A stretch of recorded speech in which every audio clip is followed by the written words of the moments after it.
합법적인 특가에 제공하겠다고 해가지고 그거 혹해서 바로 등록을 했는데 그러고 나서 한 번도 못 받고 폐업했어요. 바로. 그 대표가 진짜 그 대표가 그 홈페이지 보면 얼굴도 나와 있거든요. 자기 얼굴 걸고 이렇게 하는 사람이 진짜 이렇게 해도 되나.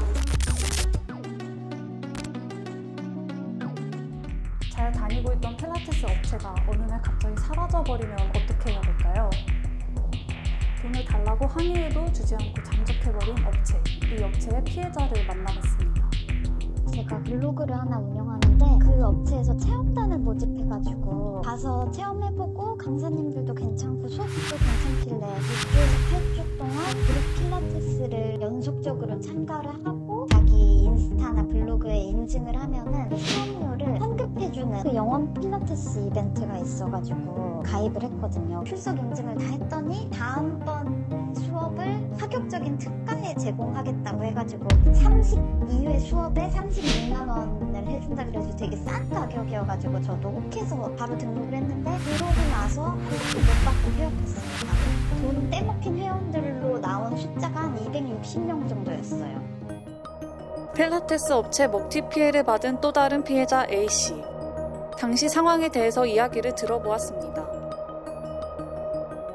원래는 저희가 토요일에 수업이 있었어요. 오전 수업이. 근데 어느 순간부터 뭐 선생님 사정이 있어서 이러면서 토요일 수업이 개설이 안 되고 원래 목요일날 그 다음 주 수업이 열리거든요. 그 다음 주에 수업을 예약을 하려고 보니까 월요일 오전 수업이 다 빠져있는 거예요. 오후부터만 예약이 가능한 거예요. 그래서 왜 이날은 오전 수업이 없지 싶어서 그냥 일단은 저녁 수업을 예약을 했는데 그날 월요일 오전에 폐업 통보를 한 거죠. 다른 회원분이 또 추가 등록하려고 막 하고 있었거든요. 근데 뭐 카드 단말기가 고장났다 막 이런 식으로 말을 하는 거를 들었어요. 뒤늦게 생각해보니까 뭔가 폐업을 이미 할 생각이 있었어가지고 약간 그런 식으로 뭐 카드 단말기 끊고 수업도 아예 월요일날 못 오게 막아놓고 했던 건가? 그냥 혼자 짐작? 그런 것만 좀 했었죠.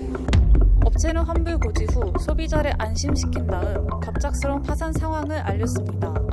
폐업한 사업자면은 저희는 처리를 못하고요. 지금 정상적으로 국세청에 폐업 신고가 되지 않은 사업자라고 하면 피해구제 절차에 따라서 저희 소비자원에 피해구제 신청을 하시면 됩니다. 파산 신청 중에 이의 신청을 하실 수 있는 방법이 있긴 있어요. 서면으로 이제 피해자 모임 같은 걸 선정하셔가지고 변호사를 선임하셔서 대응을 하신다거나 파산 결정이 나는 걸 막고 나중에 이제 재산 생겼을 때 받는 방법을 취하는 거 이외에는 사실 파산하시고 나면은 채무는 없어진다고 보기 때문에 그게 파산 제도의 취지잖아요. 이게 악용되고 있는 것이 사실 문제입니다. 필라테스 업체에서 근무한 B씨. 평소와 같이 근무 후 갑작스러운 폐업 통보를 받았습니다.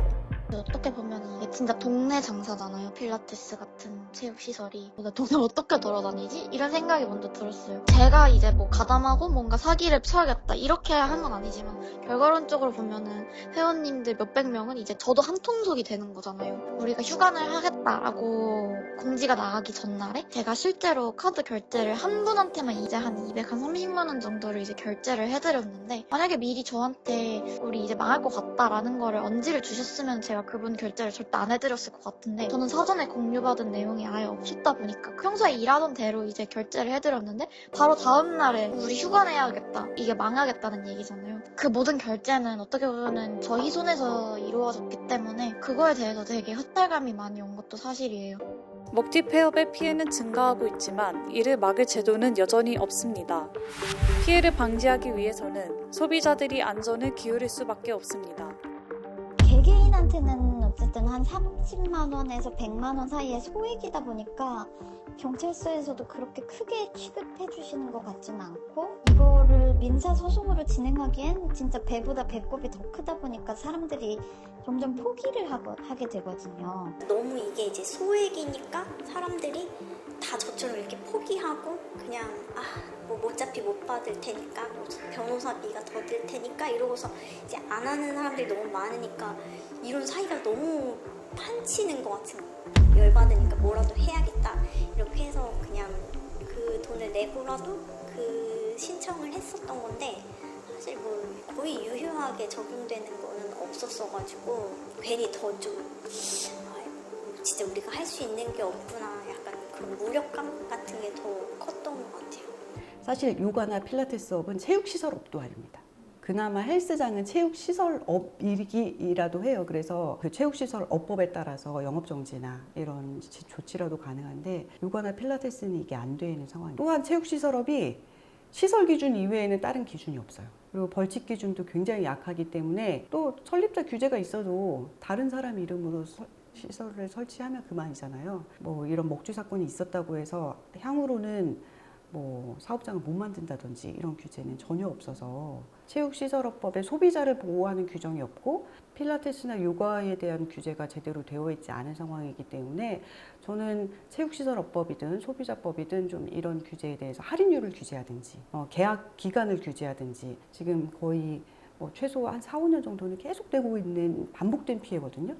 근데 법적으로 아무런 규제가 되고 있지 않는 것은 그런 적극적인 행정적 도움이 필요한 때가 아닌가 이런 의견을 말씀드릴 겁니다. 폐업 직전까지 회원을 모집하고 문을 닫는 체육시설의 먹튀는 점점 늘고 있습니다. 허술한 제도 속에서 소비자를 보호할 수 있는 규제가 필요한 시점입니다.